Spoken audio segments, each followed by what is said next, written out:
So, kamusta kayo dyan mga Leo natin? Tignan natin sino ba yung nag-iisip sa inyo at bakit niya kayo iniisip, no? So, let's see. Sino yung mga nag-iisip sa inyo, Leo? Wala tayo ng one card here for you.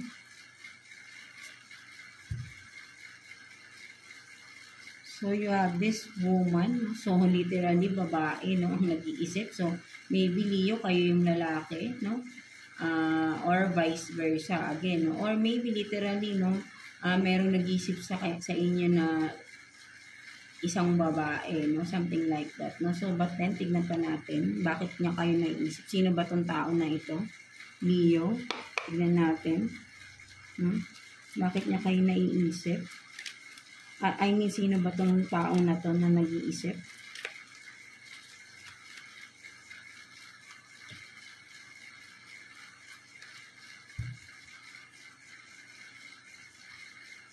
So, you have this King of Pentacles in reverse. And then, the Moon in reverse. So, yeah, this person, no, mga Leo natin, no. So, ito yung tao na sabihin natin na pinagdamutan ka, no.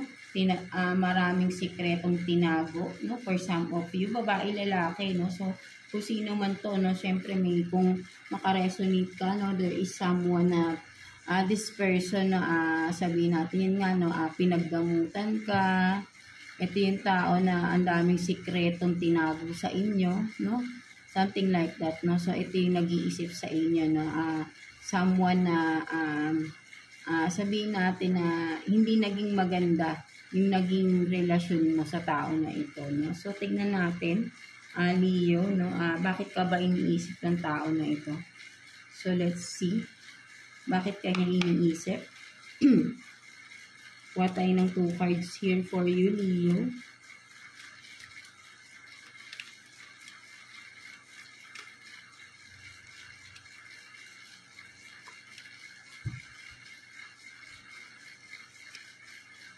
So, you have this Knight of Pentacles in reverse and then Queen of Pentacles in reverse. So, talaga no, nakikita ko nga talaga rito, literally, no. So, talagang pinagdamutan ka ng tao na ito, no, sa pera talaga, no, in regard sa pera, no. So, kung karelasyon mo to before, no, something like that, no. So, dahil may mga kadil siyang ibang tao, no, so meron siya talagang binibigyan ng pera, no, for some of you, no. So, maybe for some of you, may nabuntis pa tong iba, no, kung literally, no, or sabi natin baka kung ikaw yung lalaki, no, pinerahan ka ng tao na ito, no, something like that, no. So, pwedeng ganun din, baliktad, no.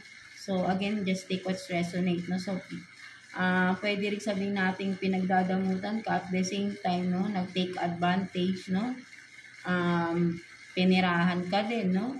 Pwede rin ganun, no, something like that, no. So, and then, pwedeng may nabuntis na iba or sabi nating nabuntis pa to ng iba kung karelasyon mo siya before, no, nagkaroon siya ng iba at nabuntis siya ng iba, no, pwede rin gano'n, no, or vice versa, no.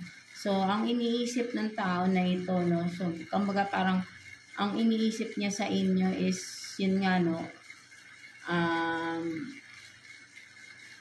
sabihin natin na pera pa din eh. Parang tingin niya sa inyo, no, pera, no, parang kaya niya kayo iniisip, no, dahil sa pera. Something about money, no, issue, kung ano man, no, kung sino man tong tao na to, no, Leo, no, na nagkaroon kayo ng issue regarding pera, no, na may mga tinagong sikreto, no, regarding na involved na pera, no. So, kaya niya kayo iniisip is because of pera pa din, no. I don't know kung ano ba to, no. So, talagang kaya niya kayo iniisip is dahil pa rin sa pera, no. So, may involvement na pera dito, no. So, I don't know, kayo lang din nakakaalam nito, no. So, talagang yeah, kung ano man ito, no, basta yun, regarding sa pera, no, nagkaroon kayo ng issue ng tao na to, no. So, ayun yung nag-iisip sa inyo at ang iniisip niya siguro, ang iniisip pa rin niya is yung tungkol dun sa pera na yun, kung ano man yan.